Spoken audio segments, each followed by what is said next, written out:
सत श्री अकाल जी। तुसीं देख रहे हो लोक आवाज़ टीवी ते मैं मनिंदरजीत सिद्धू। असी इस वक्त रौंता पिंड विखे खड़े हाँ, जिथे तुहानूं अज असी एक MLA का घर विखावांगे। तुसीं देखिया होना चंडीगढ़ दे विच MLA दीयां कोठियां, वड्डे वड्डे शहरां दे विच MLA दीयां कोठियां, पर इस घर दे विचों 4 वार MLA बने होण। पर इस घर के हालात दिखाने आ, तस्वीरां तुहानूं दिखाउणियां शुरू करदे आ। ये 4 वार जिते MLA का घर है। 8 वार चोणां लड़ियां, 4 वार जिते, 4 वार हरे। 4 वार जितन तो बाद ये घर के हालात सब तो पहलां देख लो। एक बार कोई MLA बन जाए, इत्थों तक कि सरपंच भी बन जाए तो कुलों तक के पैसे जोड़े जाते हैं। पर 4 वार MLA बन तो बाद तुहानूं तस्वीरां दिखाउणे आ MLA के घर का ड्राइंग रूम।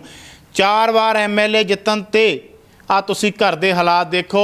ये MLA सग्गड़ सिंह रौंता अते उन्हां दे सुपुत्र MLA अजैब सिंह रौंता का घर है। MLA सग्गड़ सिंह निहाल सिंह वाला तो 2 वार MLA जिते अते उन्हां दे पुत्र अजैब सिंह रौंता भी निहाल सिंह वाला तो 2 वार चोणां जिते। घर दीयां तस्वीरां तुहानूं सारे पासियों दिखाउणे आ। ਇੱਥੇ ਇਹ ਚੀਜ਼ਾਂ ਦਿਖਾਉਣ ਦਾ ਮਕਸਦ ਇਹੀ ਹੈ कि इस देश ਦੇ ਵਿੱਚ ਜਦੋਂ ਅਸੀਂ ਕਹਿੰਦੇ ਆ कि ਇਮਾਨਦਾਰੀ नहीं है ਤਾਂ ਇਹ ਗੱਲ ਅਸੀਂ ਕਹਿ नहीं सकते। बहुते MLA ਹੋਏ ਆ ਸਾਡੇ ਦੇਸ਼ ਦੇ, ਸਾਡੇ ਪੰਜਾਬ ਦੇ, ਜਿਨ੍ਹਾਂ ਨੇ ਇਮਾਨਦਾਰੀ ਦੀ ਮਿਸਾਲ ਕਾਇਮ ਕੀਤੀ ਹੈ। ਆ ਘਰ ਦੀਆਂ ਤਸਵੀਰਾਂ, ਪਰਿਵਾਰ ਬੈਠਾ। ਕੀ ਤੁਸੀਂ ਸੋਚ ਸਕਦੇ ਹੋ ਕਿ ਇੱਕ MLA ਦਾ ਘਰ ਵੀ ਅਜਿਹਾ ਹੋਊਗਾ? ਤਾਂ ਆ MLA ਉਹ ਵੀ ਇੱਕ ਵਾਰ ਜਿੱਤਿਆ MLA नहीं, 4-4 ਵਾਰ ਜਿੱਤੇ MLA। ਉਹਨਾਂ ਦੇ ਪਰਿਵਾਰ ਦੀ ਹਾਲਤ ਤੇ ਉਹਨਾਂ ਦਾ ਘਰ ਤੁਹਾਨੂੰ ਦਿਖਾਉਣੇ ਆ। ਹੁਣ ਗੱਲਬਾਤ ਵੀ ਕਰਾਂਗੇ। ਉਹਨਾਂ ਦੇ ਭਾਈ ਸਾਹਿਬ ਬੈਠੇ ਆ ਅਜੈਬ ਸਿੰਘ ਦੇ, ਯਾਨੀ ਕਿ ਸੱਗੜ ਸਿੰਘ ਦੇ ਪੁੱਤਰ ਅਤੇ ਸੱਗੜ ਸਿੰਘ ਦੇ ਪੋਤਰੇ ਅਤੇ ਅਜੈਬ ਸਿੰਘ ਦੇ ਬੇਟੇ, ਉਹਨਾਂ ਨਾਲ ਵੀ ਗੱਲਬਾਤ ਕਰਦੇ ਆ। ਆਓ ਉਹਨਾਂ ਤੋਂ ਜਾਣਦੇ ਆ ਕਿ ਇੱਕ ਵਾਰ ਜਿੱਤਿਆ MLA ਮਾਨ ਨਹੀਂ ਹੁੰਦਾ ਤੇ 4 ਵਾਰ ਜਿੱਤਣ ਤੋਂ ਬਾਅਦ ਵੀ ਘਰ ਦੀ ਅਜਿਹੀ ਹਾਲਤ। ਇਹ ਗੱਲਬਾਤ ਜਾਣਕਾਰੀ ਲੈਂਦੇ ਆ। ਸਾਡੇ ਨਾਲ ਨੇ MLA ਕਾਮਰੇਡ ਸੱਗੜ ਸਿੰਘ ਰੌਂਤਾ ਦੇ पोतरे अते कामरेड अजैब सिंह रौंता दे पुत्र गुरसेख सिंह अते कामरेड सग्गड़ सिंह दे पुत्र अते कामरेड अजैब सिंह रौंता दे भाई नैब सिंह जी। उन्हां नाल गलबात करदे आ, मिलवा दिंदे आ पहलां तुहानूं कि ਇਹ ਉਹ ਪਰਿਵਾਰ ਦੇ ਵਿੱਚੋਂ ਆ जिस परिवार ਦੇ ਵਿੱਚ 4 ਵਾਰ MLA शिप आई ਹੋਵੇ। ਤਾਂ ਸਭ ਤੋਂ ਪਹਿਲਾਂ ਸਵਾਗਤ ਹੈ ਬਾਈ ਤੁਹਾਡਾ ਲੋਕ ਆਵਾਜ਼ TV ਤੇ। बहुत बहुत ਧੰਨਵਾਦ ਲੋਕ ਆਵਾਜ਼ ਦੇ ਜੋ ਮੀਡੀਆ ਕਰਮਚਾਰੀਆਂ ਭਰਾ ਤੁਸੀਂ, ਜਿਨ੍ਹਾਂ ਨੇ ਸਾਨੂੰ ਲੋਕਾਂ ਦੇ ਰੂਬਰੂ ਕਰਨ ਦਾ ਮੌਕਾ ਦਿੱਤਾ। ਸਭ ਤੋਂ ਪਹਿਲਾਂ ਸਾਡਾ ਸਵਾਲ ਹੈ ਕਿ ਕਾਮਰੇਡ ਸੱਗੜ ਸਿੰਘ ਜੀ ਅਤੇ ਕਾਮਰੇਡ ਅਜੈਬ ਸਿੰਘ ਜੀ ਦੋਨਾਂ ਬਾਰੇ ਸਾਨੂੰ ਜਾਣਕਾਰੀ ਦਿਓ। ਕਿਹੜੀ ਟਰਮ ਦੇ ਵਿੱਚ MLA ਰਹੇ ਆ? ਉਸ ਸਮੇਂ ਜਿਹੜੇ ਮੁੱਖ ਮੰਤਰੀ ਆ ਪੰਜਾਬ ਦੇ ਉਹ ਕੌਣ ਸੀ? ਕਿਹਨਾਂ ਦੀਆਂ ਸਰਕਾਰਾਂ ਰਹੀਆਂ? ਮੇਰੇ ਪੂਜਨਿਕ ਦਾਦਾ ਜੀ, ਜਿਨ੍ਹਾਂ ਨੇ ਆਪਣਾ ਜੀਵਨ ਆ ਜਿਹੜਾ ਉਹ ਥਲੜੇ ਪੱਧਰ ਤੋਂ ਸ਼ੁਰੂ ਕਰਕੇ ਜੁੱਤੀ ਜਿਹੜੀ ਆ ਆਮ ਆਪਾਂ ਬਣਾਉਣੇ ਆ ਪਿੰਡ ਦੇ ਵਿੱਚ, ਜੁੱਤੀ ਸਲਾਉਣ ਜਿਹੜੀ ਹੈਗੀ ਆ ਸਮਾਈ ਕਰਨ ਤੋਂ ਸ਼ੁਰੂ ਕੀਤੀ ਉਹਨਾਂ ਨੇ, ਦੁਕਾਨਦਾਰੀ ਤੋਂ। ਉਸ ਤੋਂ ਬਾਅਦ 'ਚ ਉਹਨਾਂ ਕੋਲੇ ਬਹੁਤ ਵਧੀਆ ਬੰਦੇ ਜਿਹੜੇ ਬੈਠਣ ਉੱਠਣ ਹੋਇਆ ਔਰ ਉਹਨਾਂ ਨੂੰ ਲੋਕਾਂ ਦੀ ਸੇਵਾ ਕਰਨ ਦੀ ਜਿਹੜੀ ਚਟਕਾ ਉਹਨਾਂ ਦੇ ਮਨ ਦੇ ਵਿੱਚ ਲੱਗੀ ਔਰ ਉਹਨਾਂ ਨੇ ਪਹਿਲਾਂ ਸਭ ਤੋਂ ਮੈਂਬਰ ਪੰਚਾਇਤ ਦੀ ਚੋਣ ਲੜੀ। ਮੈਂਬਰ ਪੰਚਾਇਤ ਦੀ ਚੋਣ ਲੜਨ ਤੋਂ ਬਾਅਦ ਦੇ ਵਿੱਚ ਬਲਾਕ ਸੰਮਤੀ ਮੈਂਬਰ ਬਣੇ। ਬਲਾਕ ਸੰਮਤੀ ਮੈਂਬਰ ਬਣਨ ਤੋਂ ਬਾਅਦ ਦੇ ਵਿੱਚ ਜਦੋਂ ਲੋਕਾਂ ਦੀ ਸੱਚੇ ਮਨ ਨਾਲ ਸੇਵਾ ਕਰਨ ਦੇ ਨਾਲ ਨਾਲ ਲੋਕਾਂ ਨੇ ਦੇਖਿਆ ਵੀ ਕਾਮਰੇਡ ਸੱਗੜ ਸਿੰਘ ਬਹੁਤ ਹੀ ਵਧੀਆ ਔਰ ਨੇਕ ਸੁਭਾਅ ਦੇ ਮਾਲਕ ਆ, ਫਿਰ ਉਸ ਨੂੰ 1972 ਦੇ ਵਿੱਚ ਭਾਰਤੀ ਕਮਿਊਨਿਸਟ ਪਾਰਟੀ ਨੇ ਟਿਕਟ ਦੇ ਕੇ ਹਲਕਾ ਨਿਹਾਲ ਸਿੰਘ ਵਾਲਾ ਤੋਂ 1972 ਦੇ ਵਿੱਚ ਪਹਿਲੀ ਵਾਰ MLA ਜਿਹੜਾ ਉਹ ਚੁਣਨ ਦਾ ਮੌਕਾ ਦਿੱਤਾ। ਉਸ ਤੋਂ ਬਾਅਦ ਜਿਹੜਾ ਅਗਲੀ ਟਰਮ ਫਿਰ ਉਹ ਕਿਹੜੇ ਸਾਲ 'ਚ ਕਿੰਨੇ ਵਾਰ ਚੋਣ ਲੜੇ ਆ ਪਾਰਟੀ ਵੱਲੋਂ ਤੇ ਕਿੰਨੇ ਵਾਰ ਜਿੱਤੇ ਆ? 4 ਇਲੈਕਸ਼ਨ ਜਿਹੜੇ ਆ ਮੇਰੇ ਪੂਜਨਿਕ ਦਾਦਾ ਜੀ ਸਵਰਗੀ ਕਾਮਰੇਡ ਸੱਗੜ ਸਿੰਘ ਲੜੇ ਆ ਵਿਧਾਨ ਸਭਾ ਦੀਆਂ ਨਿਹਾਲ ਸਿੰਘ ਵਾਲਾ ਤੋਂ, ਜਿਨ੍ਹਾਂ 'ਚ 2 ਚੋਣਾਂ ਉਹ ਜਿੱਤੇ ਔਰ 2 ਚੋਣਾਂ ਹਰੇ। ਔਰ ਉਸ ਤੋਂ ਬਾਅਦ ਦੇ ਵਿੱਚ 90 'ਚ ਉਹਨਾਂ ਦੀ ਮੌਤ ਹੁੰਦੀ ਆ। ਠੀਕ ਹੈ। 92 'ਚ ਮੇਰੇ ਪਿਤਾ ਜੀ ਸਵਰਗੀ ਕਾਮਰੇਡ ਅਜੈਬ ਸਿੰਘ ਸਰਦਾਰ ਬੇਅੰਤ ਸਿੰਘ ਦੀ ਮਿਨਿਸਟਰੀ ਦੇ ਵਿੱਚ MLA ਜਿੱਤੇ ਨਿਹਾਲ ਸਿੰਘ ਵਾਲੇ ਤੋਂ। 5 ਸਾਲ ਮਾੜੇ ਔਰ ਕਾਲੇ ਦਿਨ ਜਿਹੜੇ ਸੀਗੇ ਆਪਣੇ ਪੰਜਾਬ ਦੇ ਉੱਤੇ ਛਾਏ ਸੀ, ਜਿਹੜੇ ਬੱਦਲ, ਉਹਨਾਂ ਸਮਿਆਂ ਦੇ ਵਿੱਚ ਉਹਨਾਂ ਨੇ ਲੋਕਾਂ ਦੀ ਬਾਂਹ ਫੜ ਕੇ ਲੋਕਾਂ ਨੂੰ ਸਹੀ ਸੇਧ ਦਿੱਤੀ ਔਰ ਲੋਕਾਂ ਦੇ ਦਿਨ ਰਾਤ ਕੰਮ ਕਰਨ ਤੋਂ ਬਾਅਦ ਦੇ ਵਿੱਚ 1997 ਦੀ ਜਦੋਂ ਪੰਜਾਬ ਦੀ ਵਿਧਾਨ ਸਭਾ ਦੀ ਚੋਣ ਆਈ, ਉਹ ਵੀ ਉਹਨਾਂ ਨੇ ਵਿਰੋਧੀ ਧਿਰ ਦੀ ਪਾਰਟੀ ਜਿਹੜੀ ਭਾਰਤੀ ਕਮਿਊਨਿਸਟ ਪਾਰਟੀ ਦੇ ਜਿਹੜੇ ਆ ਇਸੇ ਹਲਕਾ ਨਿਹਾਲ ਸਿੰਘ ਵਾਲੇ ਤੋਂ 1997 ਵਿੱਚ ਵੀ MLA ਬਣ ਕੇ 5 ਸਾਲ ਅਕਾਲੀ ਦਲ ਸਰਦਾਰ ਪ੍ਰਕਾਸ਼ ਸਿੰਘ ਬਾਦਲ ਦੀ ਯੂਨੀਵਰਸਿਟੀ 'ਚ ਵਿਰੋਧੀ ਧਿਰ ਦੇ ਐਮਐਲਏ ਹੋਣ ਦੇ ਬਾਵਜੂਦ ਵੀ ਲੋਕਾਂ ਦੇ ਕੰਮ ਜਿਹੜੇ ਉਹ ਸੱਜੇ ਢੰਗ ਨਾਲ ਕਰਦੇ ਰਹੇ। ਜਿਹੜੀ ਕਮਿਊਨਿਸਟ ਪਾਰਟੀ ਨਾਲ ਜੁੜਨਾ, ਇਹ ਲਹਿਰ ਨਾਲ ਜੁੜਨਾ, ਇਹ ਮਤਲਬ ਦਾਦਾ ਜੀ ਤੋਂ ਪਹਿਲਾਂ ਵੀ ਜੁੜੇ ਹੋਏ ਸੀ ਪਰਿਵਾਰ ਦੇ ਵਿੱਚ ਕਿ ਜਾਂ ਉਹਨਾਂ ਤੇ ਕੀ ਪ੍ਰਭਾਵ ਰਿਹਾ ਕੋਈ ਇਹ ਲਹਿਰ ਨਾਲ ਜੁੜੇ?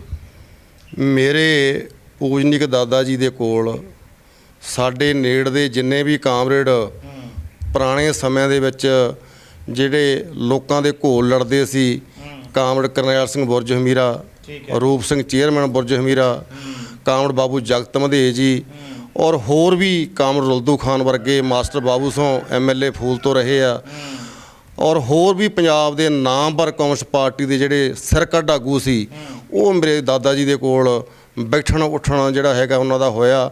ਔਰ ਉਹਨਾਂ ਨੇ ਭਾਰਤੀ ਕਮਿਊਨਿਸਟ ਪਾਰਟੀ ਵਿੱਚ ਹੁੰਦਿਆਂ ਹੋਇਆਂ ਲੋਕ ਮਸਲਿਆਂ ਦੀ ਖਾਤਰ ਕਈ ਵਾਰ ਜੇਲ੍ਹ ਯਾਤਰਾ ਵੀ ਕੀਤੀ। ਔਰ ਉਸ ਤੋਂ ਬਾਅਦ ਦੇ ਵਿੱਚ ਜਦੋਂ ਉਹਨਾਂ ਨੇ ਭਾਰਤੀ ਕਮਿਊਨਿਸਟ ਪਾਰਟੀ ਦੀ ਜਿਹੜੀ ਹੈ ਮੈਂਬਰਸ਼ਿਪ ਲਈ ਤੇ ਫਿਰ ਉਹ ਲਗਾਤਾਰ ਭਾਰਤੀ ਕਮਿਊਨਿਸਟ ਪਾਰਟੀ ਦੇ ਵਫਾਦਾਰ ਸਿਪਾਹੀ ਬਣ ਕੇ 1990 ਤੱਕ ਜਿੰਨਾ ਟਾਈਮ ਉਹਨਾਂ ਦੀ ਜ਼ਿੰਦਗੀ ਰਹੀ ਉਹ ਭਾਰਤੀ ਕਮਿਊਨਿਸਟ ਪਾਰਟੀ ਦੇ ਵਫਾਦਾਰ ਸਿਪਾਹੀ ਬਣ ਕੇ ਲੋਕਾਂ ਦੀ ਸੇਵਾ ਕਰਦੇ ਰਹੇ। ਜਿਹੜਾ ਤੁਹਾਡੇ ਪਿਤਾ ਜੀ ਤੇ ਤੁਹਾਡੇ ਦਾਦਾ ਜੀ ਦਾ ਉਸੇ ਤਰ੍ਹਾਂ ਹੀ ਪ੍ਰਭਾਵ ਸੀ, ਜਿਵੇਂ ਮਤਲਬ ਅਸੀਂ ਕਹਿ ਲਈਏ ਕਿ ਉਹਨਾਂ ਦੇ ਪੁਆਏ ਪੂਰਨੇ ਤੇ ਉਹ ਵੀ ਉਸੇ ਤਰ੍ਹਾਂ ਹੀ ਚੱਲੇ ਆ? ਮੇਰੇ ਪਿਤਾ ਜੀ ਉਹਨਾਂ ਦੇ ਪਾਏ ਪੂਰਨ ਤੇ ਚੱਲ ਕੇ ਲਗਾਤਾਰ 2 ਵਾਰ ਐਮਐਲਏ ਬਣੇ ਆ। ਔਰ ਉਸ ਤੋਂ ਬਾਅਦ ਦੇ ਵਿੱਚ ਜਿਹੜੀਆਂ ਹੁਣ ਦੀਆਂ ਸਰਕਾਰਾਂ ਦੀਆਂ ਜਾਂ ਸਿਆਸੀ ਬੰਦਿਆਂ ਦੀਆਂ ਪਾਲਿਸੀਆਂ ਜਿਹੜੀਆਂ ਅਸੀਂ ਵੀ ਆਪਦੇ ਪਿਤਾ ਜੀ ਦੇ ਨਾਲ ਦੇਖੀ ਆ, ਜਿਹੜੀ ਘਾਟਬਾਦ ਸਿਆਸਤ ਦੇ ਵਿੱਚ ਹੁੰਦੀ ਆ, ਪਰ ਉਹਨਾਂ ਦੀ ਸਿਆਸਤ ਤੇ ਸਾਡੇ ਪਰਿਵਾਰ ਦੀ ਸਿਆਸਤ 'ਚ ਉਦੋਂ ਵੀ ਫਰਕ ਸੀ, ਅੱਜ ਦੇ ਸਮੇਂ 'ਚ ਵੀ ਫਰਕ ਆ। ਸਾਡੇ ਕੋਲ ਕੋਈ ਵੀ ਸਾਈਡ ਜਿਹੜਾ ਹੈਗਾ, ਸਾਨੂੰ ਅੱਜ ਦੇ ਜਿਹੜੇ ਲੀਡਰ ਐਮਐਲਏ ਜਾਂ ਕਿਸੇ ਪਾਰਟੀ ਦੇ, ਮੈਂ ਪਾਰਟੀ ਵਾਈ ਦੀ ਗੱਲ ਨਹੀਂ ਕਰਨਾ ਚਾਹੁੰਦਾ, ਅੱਜ ਦੇ ਜਿਹੜੇ ਐਮਐਲਏ ਆ ਜਦੋਂ ਉਹ ਲੋਕਾਂ ਤੋਂ ਆਪਦੀ ਜ਼ਿੰਦਗੀ ਦਾ ਸਫ਼ਰ ਖਤਮ ਕਰਕੇ ਜਾਂਦੇ ਆ ਤਾਂ ਆਪਣੇ ਧੀਆਂ ਪੁੱਤਾਂ ਨੂੰ ਕਰੋੜਾਂ ਦੀ ਪ੍ਰਾਪਰਟੀ ਦੇ ਕੇ ਜਾਂਦੇ ਆ। ਪਰ ਮੈਂ ਤੁਹਾਨੂੰ ਇਹ ਗੱਲ ਫਖਰ ਔਰ ਮਾਣ ਨਾਲ ਕਹਿ ਸਕਦਾ ਕਿ ਮੇਰੇ ਪੂਜਨੀਕ ਦਾਦਾ ਜੀ ਸਵਰਗੀ ਕਾਮਰੇਡ ਸੱਘੜ ਸਿੰਘ ਜੀ ਜਦੋਂ 1990 'ਚ ਮਰੇ ਆ, ਉਸ ਟਾਈਮ ਵੀ ਸਾਡੇ ਪਰਿਵਾਰ ਦੇ ਸਿਰ 67-68 ਹਜ਼ਾਰ ਦਾ ਕਰਜ਼ਾ ਸੀ। ਠੀਕ ਹੈ। ਕਿਉਂਕਿ ਉਹ ਬਿਮਾਰ ਰਹਿੰਦੇ ਸੀ, ਉਹਨਾਂ ਦੇ ਇਲਾਜ ਵਾਸਤੇ ਜਿਹੜਾ ਹੈਗਾ ਮੇਰੇ ਚਾਚਾ ਜੀ ਨੇ, ਮੇਰੇ ਪਿਤਾ ਜੀ ਨੇ ਔਰ ਹੋਰ ਸਾਡੇ ਜਿਹੜੇ ਪਾਰਟੀ ਦੇ ਪਤਵੰਤੇ ਵਰਕਰ ਸੀ ਜਿਹੜੇ ਸਾਡੇ, ਉਹਨਾਂ ਨੇ ਮਤਲਬ ਉਹਨਾਂ ਦੀ ਇਲਾਜ ਵਾਸਤੇ ਜਿਹੜਾ ਹੈਗਾ ਪੈਸਾ ਇਕੱਠਾ ਰੱਖ ਕੇ ਉਹਨਾਂ ਦੀ ਇਲਾਜ 'ਤੇ ਕੀਤਾ।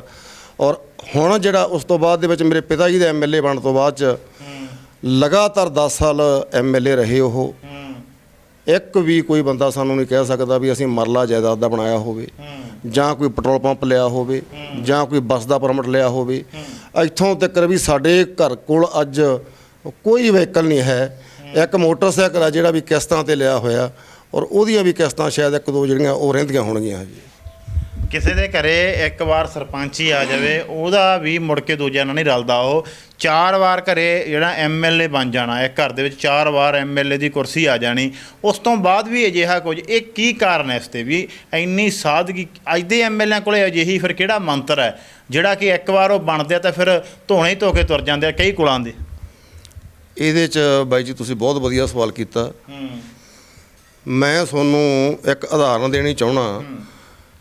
ਅੱਜ ਕੱਲ੍ਹ ਦਾ ਹੀ ਦਿਨ ਸੀ, ਗਰਮੀਆਂ ਦੇ ਦਿਨ ਸੀ, ਪਿੰਡਾਂ ਦੇ ਵਿੱਚ ਬਿਜਲੀ ਦੇ ਜਿਹੜੇ ਕੱਟ ਆ ਉਹ ਅੱਜ ਵੀ ਲੱਗਦੇ ਤੇ ਪਹਿਲਾਂ ਵੀ ਲੱਗਦੇ ਸੀ। ਮੇਰੇ ਪਿਤਾ ਜੀ ਕੋਲ ਕੋਈ ਪਤਵੰਤੇ ਭਦੌੜ ਤੋਂ ਆਏ ਔਰ ਮੇਰੇ ਪਿਤਾ ਜੀ ਨੂੰ ਉਹਨਾਂ ਨੇ ਕਿਹਾ ਵੀ ਐਮਐਲਏ ਸਾਹਿਬ ਤੁਹਾਡੇ ਘਰ ਲਾਈਟ ਦਾ ਇੰਤਜ਼ਾਮ ਹੈ ਨਹੀਂ, ਅਸੀਂ ਤੁਹਾਨੂੰ ਜਨਰੇਟਰ ਦੇ ਜਾਂਦੇ ਹਾਂ। ਮੇਰੇ ਪਿਤਾ ਜੀ ਦੇ ਮਨ ਦੇ ਵਿੱਚ ਜਿਹੜੀ ਗਰੀਬਾਂ ਪ੍ਰਤੀ ਜਿਹੜੀ ਉਹਨਾਂ ਦੇ ਮਤਲਬ ਖਿਆਲ ਤੇ ਸੱਚੀ ਸੋਚ ਸੀ ਨਾ, ਉਹ ਉਹਨਾਂ ਦੇ ਚਿਹਰੇ ਤੋਂ ਝਲਕਦੀ ਸੀ। ਔਰ ਉਹਨਾਂ ਨੇ ਉਸ ਨੂੰ ਜਵਾਬ ਇਹ ਦਿੱਤਾ ਕਿ ਬਾਈ ਜੀ ਜਨਰੇਟਰ ਲਾਉਣਾ ਕੋਈ ਬਾਹਲੀਆਂ ਵੱਡੀਆਂ ਗੱਲਾਂ ਨਹੀਂ, ਪਰ ਅਸੀਂ ਗਰੀਬ ਪਰਿਵਾਰ ਔਰ ਮਜ਼ਦੂਰ ਪਰਿਵਾਰ 'ਚੋਂ ਪੈਦਾ ਹੋਏ ਆ। ਜੇ ਅੱਜ ਮੇਰੇ ਆਪਦੇ ਭਾਈਚਾਰੇ ਦੇ ਜਿਹੜੇ ਲੋਕ ਆ ਝੋਨਾ ਲਾਉਣ ਗਏ ਆ, ਜਦੋਂ ਉਹਨਾਂ ਦੇ ਬੱਚੇ ਆ ਕੇ ਰਾਤ ਨੂੰ ਹਨੇਰੇ 'ਚ ਰੋਟੀ ਖਾਣਗੇ ਤੇ ਮੇਰੇ ਬੱਚੇ ਜਿਹੜੇ ਆ ਉਹ ਕੂਲਰ ਔਰ ਪੱਖੇ ਲਾ ਕੇ ਪੈ ਜਾਣਗੇ, ਤਾਂ ਫਿਰ ਮੇਰਾ ਜਿਹੜਾ ਰਾਤ ਨੂੰ ਮੈਨੂੰ ਨੀਂਦ ਨਹੀਂ ਆਉਣੀ। ਇਹੀ ਜਿਹੀ ਵਿਚਾਰਧਾਰਾ ਦੇ ਮਾਲਕ ਸਨ ਸਾਡੇ ਬਜ਼ੁਰਗ। ਮੈਂ ਇਸੇ ਕਰਕੇ ਕਹਿ ਰਿਹਾ ਭਰਾ ਮੇਰਿਆ ਵੀ ਸਿਆਸਤਦਾਨਾਂ ਨੂੰ ਦੇਖਿਆ ਤਾਂ ਹੈ, ਪਰ ਉਹਨਾਂ ਦੀ ਸਿਆਸਤ ਤੇ ਹੁਣ ਦੀ ਸਿਆਸਤ ਦੇ ਵਿੱਚ ਦਿਨ ਰਾਤ ਦਾ ਅੰਤਰ ਆ। ਉਹੀ ਅੰਤਰ ਜੋ ਅਸੀਂ ਚਾਹੁੰਦੇ ਹਾਂ ਵੀ ਜੇਕਰ ਸਾਨੂੰ ਅੱਜ ਵੀ ਪਰਿਵਾਰ ਨੂੰ ਸੰਗਤ ਦੇ ਰੂਪ ਦੇ ਵਿੱਚ ਭੈਣ ਭਾਈ ਜੇ ਤਾਕਤ ਬਖਸ਼ਦੇ ਆ ਤਾਂ ਅਸੀਂ ਉਹ ਫਾਸਲਾ ਜਿਹੜਾ ਉਹ ਮਿਟਾਉਣਾ ਚਾਹੁੰਦੇ ਹਾਂ।